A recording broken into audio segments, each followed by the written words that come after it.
it's interesting too because you were kind of, the first rapper, at least one of the first rappers to really, cuss and talk the way you talked for real. You know what I'm saying? I mean, because you were technically you were pre-NWA, right? Before, I don't. Technically in the streets. Tapes, in the streets, yeah, in the streets. Yeah. I was famous in Oakland at the same time. Run DMC and LL Cool J were famous.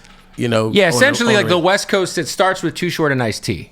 Yeah. Right? Is that fair? Well, no, you got you remember you had LA was making a lot of dance music. It was I'm talking about just like rappers like that, like we would know. I got an Egyptian Lover and LA Dream Team, right. And, even when Dr. Dre and they were doing a up tempo thing. The World Class Wrecking Crew, they would. I was buying those records. I was still in high school, but I was a rapper. I was a pretty popular fucking rapper around the Bay at the same time. So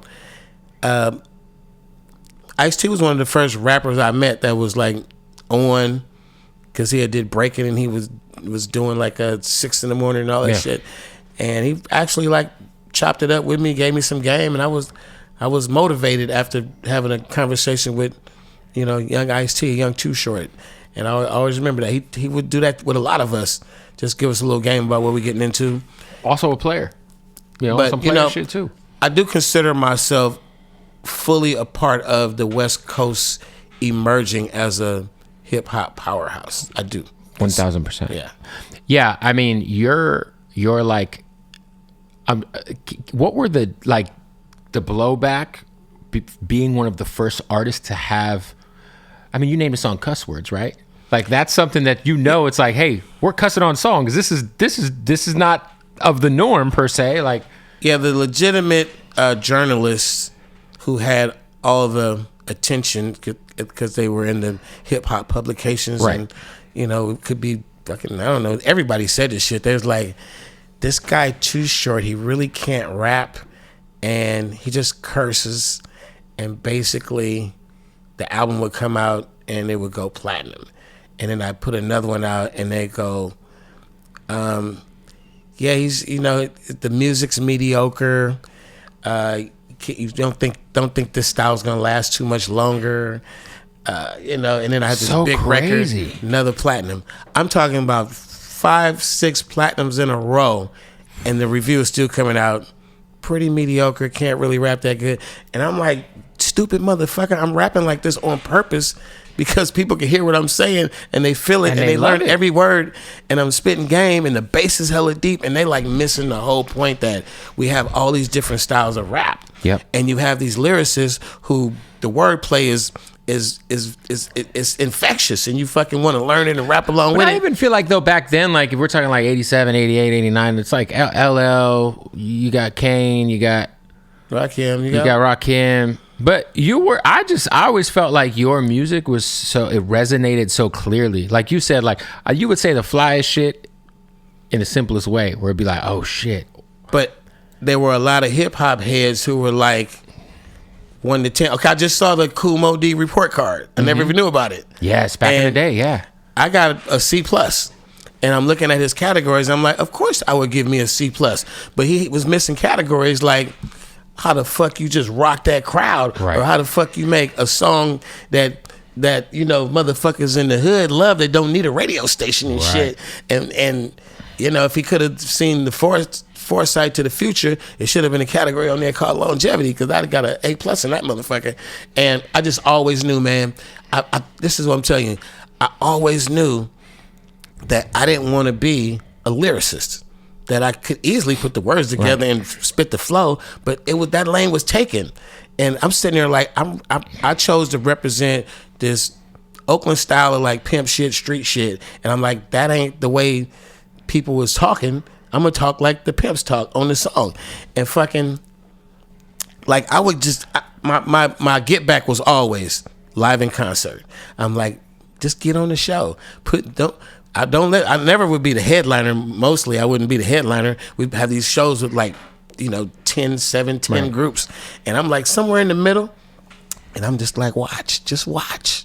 The motherfucker that go on before me and the motherfucker that go on after me, it's gonna be a problem for y'all two motherfuckers.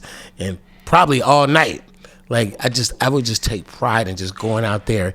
Everybody like dancing and DJs and tricks and spinning around. Shit, I just walk out there. You don't even got to introduce me. I just walk the fuck out there and start rapping, and the whole crowd is singing every word. And I'm like, I just rap. I'll stop rapping and just let the whole house sing it, and just tell the crowd to say shit. And they're like, "Who the fuck are you?" And I just, keep it real nonchalant. What's up, man? Now player. And you damn near we're from Oakland. kept the lights on at Jive, man. I'm one of those artists who saved the label one year. They had For sure. They had a bad year, and I had a big record. I just remember I got that Jive logo and the way all the CDs kind of look the same. I just remember it was you and 40 would always have the Jive logo on your shit. Like as a kid, I'm like, yeah, I didn't even know anybody else was signed to Jive for a while. Well, a few people signed to Jive because I was on Jive. Yeah, I straight bet. up. Yeah, like, I know like UGK. Yeah, UGK was on Jive. That's right. Because Too Short was on Jive. Wow. That was the only reason. What are studio sessions in which it's Too Short and Pimp C like in life? Pimp C is serious in the studio. He's very serious. He's not slow by any means. It happens quick. Pimp C could make beats. He made a lot of funky ass beats. Amazing producer. Pimp C also sings. And right. You hear the song like it's funky, but just listen. He's in the studio singing like he's still in the fucking high school choir on those songs, and he's really putting his all into it. So Pimp C is the kind of motherfucker that come to the studio, and first thing he want to do is smoke some weed. That's why we say that on the songs. We like, smoke something. Like he really would smoke some. That's not just a tag. He really would say that when he walk in the room. Shit, then we walk in and smoke something, man. What's that? And he just immediately is like, "Well, we make it. If it's something on, he's getting involved. If it's nothing coming through the speakers, he like, man, hook this shit up, man. Let's say he just immediately start kicking out a drum pattern, put a bass line on it, and he got a hook for it immediately. And we making a song. I think most of the songs I ever made with Pimp C, he's doing the hook because that's how it always went down. He was just quick like that, and he's also one of those guys who he's like me in a sense that he's not finna lyrically beat you down with this vocabulary and this cadence.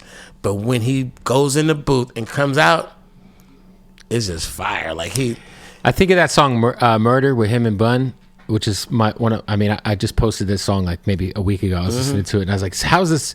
It's two of the best verses ever, but for different reasons. Like Bun B was more of the like intricate. He's a lyricist. Yes, but Pimp C shit just hit. So still Pimp C. It's bitch, two people what that the fuck is up. A lot of people can do it. Yeah, but it's two people that always distinctively make a record and make you bounce when you hear it. Like you want to bounce to the beat, and the record. A lot of song producers make the beat bounce. But if you take like MJG from A-Ball and MJG, every time he raps, the fucking beat just start bouncing. Same thing with Pimp C. Like Little John told me a secret one day. He said